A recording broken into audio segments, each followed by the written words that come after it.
너네 제품엔 이게 들어가 있잖아. 그런 식으로. 그런데 그게 품질력이 없는 어떤 제조국의 제조회사는 그거를 빼낼 능력이 없어요. 그러면은 허울은 좋죠. 우리나라 우리 국민 건강을 위해서. 하지만 그 속뜻은 그게 아니라는 거죠. 이거를 이런 식으로 차단해 버리겠다. 이런 개념이 되는 거예요. 뭐 간단하게 미국에 자동차를 수출하면 미국 안전 승인을 통과해야 돼요. 그러니까 말 그대로 막 박아가지고 별 몇 개 이렇게 달잖아요. 그래서 이거는 얼마나 안전하다. 그거 통과 못하면 아예 수입이 안 되거든요. 근데 생각해 보세요. 벤츠도 100km를 박으면 죽어요. 그러면 인도차는 뭐 100km 박으면 거의 똑같아요. 근데 일부러 그런 거를 그런 명목하에 정해놨을 수도 있다라는 거죠. 그런 것까지 전부 다 비관세 장벽에 해당됩니다. 그러니까 여러분이 생각하는 그런 어떤 이렇게 장밋빛 허울 이런 게 꼭 그만 개념은 아니라는 거죠.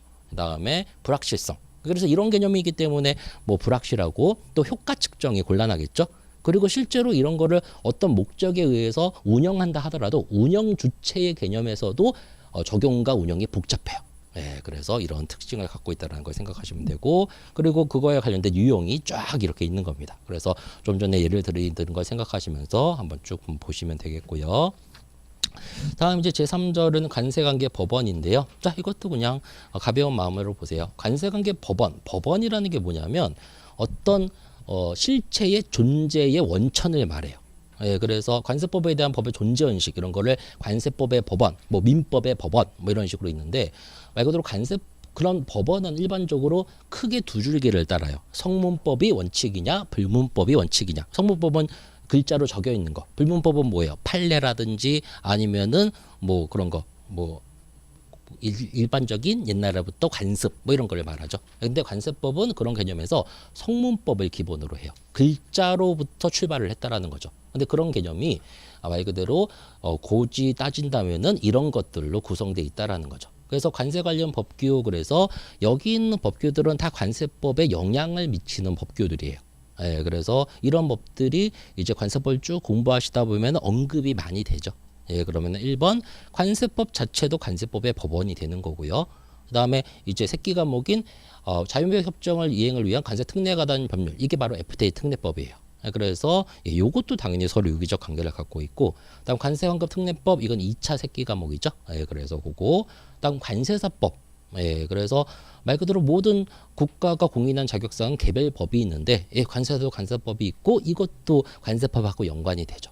예, 그리고 수입부가세법 이런 문구도 어디에 나올고요. 그다음 5, 6번은 소파 특례법, 주한미군에 관련된 그런 내용이죠.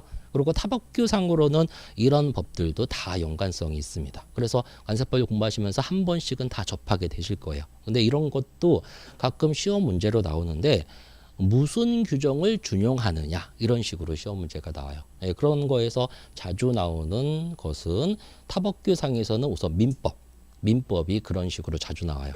그러면은 그거를 지금 체크해 두시고 관세법을 쭉 공부하시면은 이런 거는 민법 규정을 준용합니다라고 나와요. 그런 거는 요주의로 보세요.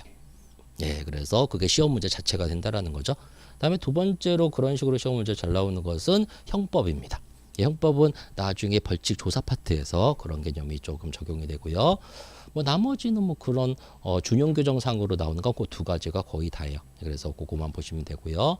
다음 3번 보시면은 3번은 뭐 이런 개념 좀 잡으세요. 뭐 이건 좀 이따가 공부하실 내용인데 실제로 수입 물품이 들어오면은 관세만 부과되는 건 아니에요. 뭐도 부과되냐면 그 물건에 관련된 내국세도 부과가 되는데, 이 내국세라는 거는 말했죠. 관세 빼놓고 모든 세금을 내국세라 부른다고.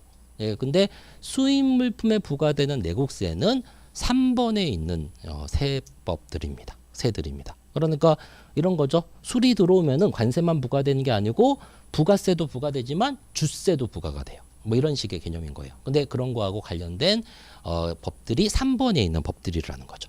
그래서 이런 것은 나중에 다른 파트에서 시험 문제가 어떻게 나오냐면 다음 중 수입 물품과 관련된 세금은 또는 수입 물품과 관련된 세법은 이렇게 해서 시험 문제가 나와요. 그래서 이런 것들이 다 수입 물품에 부과될 수 있는 세법들이구나 이런 걸 생각하시면 되고요. 뭐 나머지는 됐고요. 그다음에 마지막 9번 좀 보시면은 대인묘법 왜곡한 거래법 이런 건 좀 상식으로 알아두세요. 대인물법 외국환 거래법도 2차 시험 문제, 2차 과목에 들어가죠. 2차 과목에 무역 실무 새끼 과목으로 들어갑니다. 그래서 무역 실무가 만약에 있으면은 요 두 과목에서 아시죠? 2차의 구성 50점짜리 한 문제, 10점짜리 5문제. 그래서 이게 100점 만점으로 개념을 잡는데